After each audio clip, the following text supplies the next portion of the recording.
goûter. Et s'il est croquant et qu'il a le goût de farine, c'est qu'il est bon. C'est parfait pour...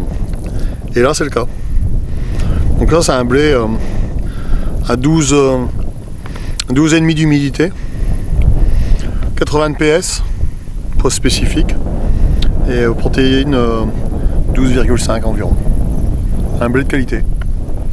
Avec 3 semaines à 1 mois d'avance, en cette fin juillet, le monde agricole termine sa campagne de moisson de blé. Cette précocité s'explique par une météo très sèche depuis le mois de juin et des températures élevées.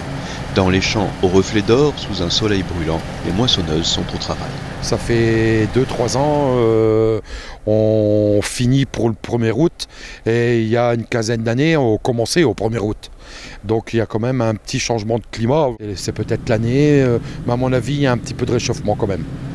Si le réchauffement climatique se fait de plus en plus sentir dans les cultures, le blé s'en tire plutôt bien cette année. C'est un blé de qualité, avec un rendement sur la côte d'Opale d'environ 8,5 tonnes à l'hectare. Cependant, moins de blé a été planté par le fait des rotations de culture. La campagne de la moisson de blé, c'est une dizaine de jours de travail pratiquement non-stop. Bon, il y a la moisson, mais on doit continuer le train-train quotidien. Il faut irriguer les pommes de terre, il faut traiter les pommes de terre contre le mildiou, les oignons. En ce moment, c'est les arrachages de lin. On a autre chose à faire, quoi. Il n'y a pas que du blé sur la ferme. Les agriculteurs veulent profiter au maximum de la météo, car s'il vient à pleuvoir, le grain ne sera plus le même et son séchage peut coûter cher. Du matin au soir et même la nuit, les moissonneuses arpentent ces étendues de terre qui symbolisent la vie que le grain de blé promet.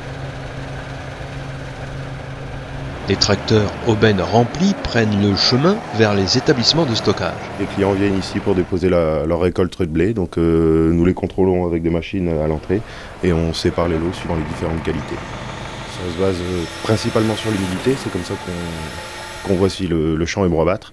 Ça doit se situer en dessous de 16 pour la conservation et pour bien 15 pour les normes. Ensuite, il y a le poids spécifique. Ça tourne en moyenne autour de 76. Cette année, ils sont très bons, c'est plus du 80 et plus. Et ensuite, il y a le niveau de protéines qui doit être supérieur à 11. Pesé, contrôlé, analysé, le blé sera stocké le temps de sa commercialisation. Ici, l'enjeu, c'est sa conservation sans perdre en qualité. La méthode de conservation du grain, c'est de le baisser en température. On essaie de le ramener aux alentours de 5 degrés. Pour ça, on utilise des colonnes de ventilation sur lesquelles on place des moteurs pour envoyer de l'air frais, l'air ambiant. Donc jusqu'en décembre, environ une fois tous les mois, on va venir prendre les températures et voir comment et à quelle période on doit pousser la ventilation.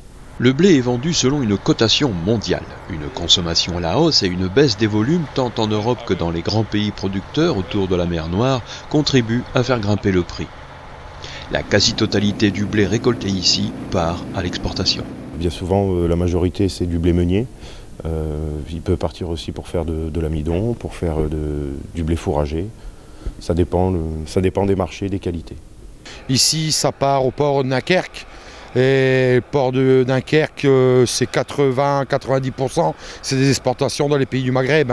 Beaucoup en Algérie, Égypte et un peu d'Afrique noire. Et puis il y a la paille que les moissonneuses ont laissée sur les champs. Certains agriculteurs laissent à d'autres le soin de s'occuper de son évacuation. C'est une activité qui nécessite un appareillage particulier. La paille est ramassée, compactée en boules de 200 kg ou en ballots et directement revendue aux éleveurs de bovins, aux centres équestres et aux différentes industries de la ressource énergétique ou de la construction.